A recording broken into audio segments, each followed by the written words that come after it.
Hello दोस्तों, मैं Manish Jain, CEO and founder of Satkar software solution private limited. जैसा कि आप जानते हैं कि मैं पिछले 15 सालों से अलग अलग बिजनेस ओनर्स, अलग अलग लोगों के साथ मिल रहा हूँ, बैठ रहा हूँ, बातें कर रहा हूँ, उनके बिजनेस को आगे बढ़ा रहा हूँ। और पिछले 15 सालों में मैंने ये जाना कि जैसे आजकल जो बातें हो रही हैं, पावर ऑफ पॉजिटिव मैनिफेस्टेशन, हर तरफ हम देख रहे हैं मैनिफेस्टेशन की बहुत बातें हो रही हैं।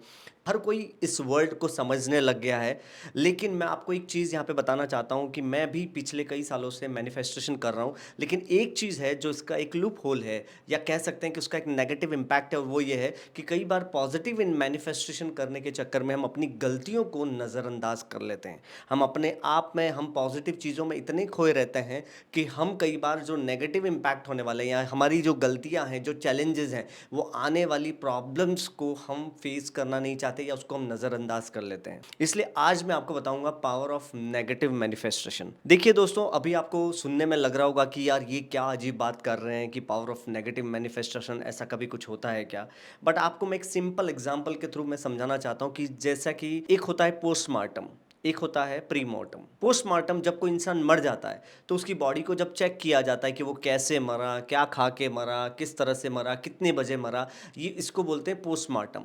प्री मॉर्टम होता है जैसे कि एक इंसान जिंदा है, लेकिन अगर वो अपनी बॉडी को प्री मॉर्टम करे कि अगर वो बीमार ना होने के लिए उसको क्या क्या चीज़ें करनी पड़ेंगी, उसको एक्सरसाइज करनी पड़ेगी, उसको अच्छा डाइट लेना पड़ेगा, उसको अच्छा खाना, जो भी वट एवर अच्छी हेल्थ के लिए जो ज़रूरी होता है, तो उसको बोलते हैं प्री मॉर्टम। मतलब बीमार होने के बाद आप एक्सरसाइज वगैरह स्टार्ट करें, इससे पहले कि बीमार होने से पहले आप एक्सरसाइज, अपना रूटीन, अपना डाइट फॉलो करते हैं, उसको बोलते हैं प्री मॉर्टम मेथड। तो आज वही एक मेथड मैं आपको पावर ऑफ नेगेटिव मैनिफेस्टेशन में बताना चाहूँगा, प्री मॉर्टम मेथड।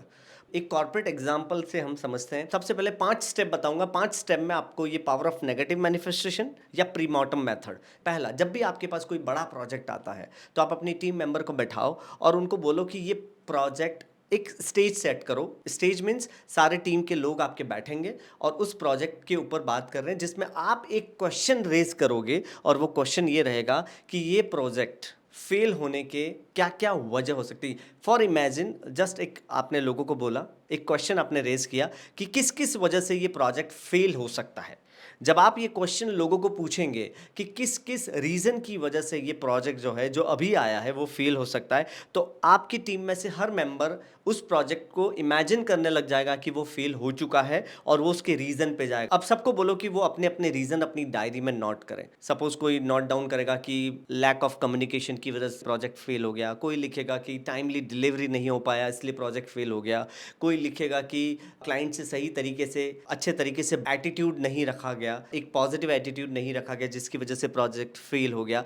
तो आपके जितने टीम मेंबर्स होंगे वो सब अपने अपने रीजंस डायरी में नोट करेंगे। तो दूसरा है फास्ट फॉरवर्ड टू फेलियर, मतलब जिसमें हर टीम मेंबर्स ये इमेजिन करेगा कि वो प्रोजेक्ट फेल हो चुका है और वो किस वजह से फेल हुआ, उसके रीज़न वो फाइंड आउट करेंगे।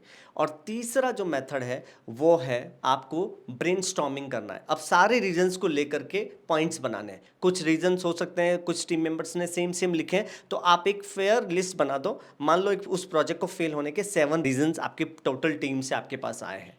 अब 7 रीजन आने के बाद आपको ब्रेनस्टॉर्मिंग करना है कि ये रीजन कैसे, किस वजह से होते हैं, क्या होते हैं। अब आपको तीसरे स्टेप के अंदर ब्रेनस्टॉर्मिंग यानी कि डिस्कस करना है, और डिस्कस करने के साथ साथ चौथा स्टेप यानी कि स्ट्रैटेजीज बनानी है कि ये ना हो उसके लिए हमें क्या करना है, कि कम्युनिकेशन गैप ना हो उसके लिए क्या करना है। तो आप एक सिस्टम बना सकते हैं कि हमें वीकली कस्टमर से बात करनी है। एटीट्यूड खराब होने की वजह से प्रोजेक्ट फेल हो गया, तो किस तरह का एटीट्यूड होना चाहिए उस पर ब्रेनस्टॉर्मिंग करें, और उसके ऊपर आप अपनी स्ट्रैटेजी बनाएं। तो जो भी रीजन आपने लिखे हैं, आपकी टीम ने लिखे हैं कि किस वजह से ये प्रोजेक्ट फेल हो सकता है या हो गया है, जो उन्होंने इमेजिन किया है, वो उस पर आपको डिस्कस करना है, उस पर स्ट्रैटेजीज बनानी है कि ये रीजन ना हो उसके लिए क्या कर सकते हैं। जब आप ऐसा करते हैं, जो स्ट्रैटेजीज आपने बनाई है, and the last fifth step is आपको वो स्ट्रैटेजीज इंप्लीमेंट करनी है इन अ राइट डायरेक्शन। अगर आप ऐसा करते हैं तो पहले जब आप नेगेटिव मैनिफेस्टेशन करते हैं तो वो प्रोजेक्ट जो है किस वजह से फेल हो सकता था, वो रीजन आपके सामने आ गए हैं। तो अब आप उन रीजन को ध्यान में रखते हुए स्ट्रैटेजी बनाएंगे, वो प्रोजेक्ट आपका कभी भी फेल नहीं होगा। और ये सिर्फ कॉर्पोरेट लाइफ में नहीं, आप अपनी नॉर्मल लाइफ में भी आप इस्तेमाल कर सकते हैं। फॉर एग्जांपल अगर किसी की शादी हो रही है और वो लड़की देखने गया है, और लड़की देखने के बाद अगर वो इमेजिन करता है कि मेरा इस लड़की के साथ रिश्ता किस किस वजह से टूट सकता है, तो वो इमेजिन करेगा कि टूट गया, शायद अच्छे से वो नहीं रहा, शायद उसकी डिमांड ज़्यादा थी, वॉट एवर द रीजन्स। वो जब वो रीज़न लिखेगा तो उसको समझ में आएगा कि उसको किस टाइप की लड़की चाहिए। आप अपने प्रैक्टिकल लाइफ में सपोज कोई कहीं जॉब कर रहा है, कई बार हम पॉजिटिव मैनिफेस्टेशन में इतने रहते हैं कि हमारे पास जो है हम उसको खो देते हैं कई बार, और वो हमें तब रियलाइज़ होता है जब वो हमारे पास जा चुका है। फॉर एग्जांपल अगर आप कहीं पे जॉब कर रहे हैं और आपने जॉब करते हुए आप वहाँ पे काम कर रहे हैं, काम करते करते आपको काफ़ी 2-3 साल अगर आपको वहाँ पे हो गए हैं, और इसके बाद आप थोड़ा सा लाइटली लेने लग जाते हैं अपने काम को, ग्रांटेड लेने लग जाते हैं चीज़ों को।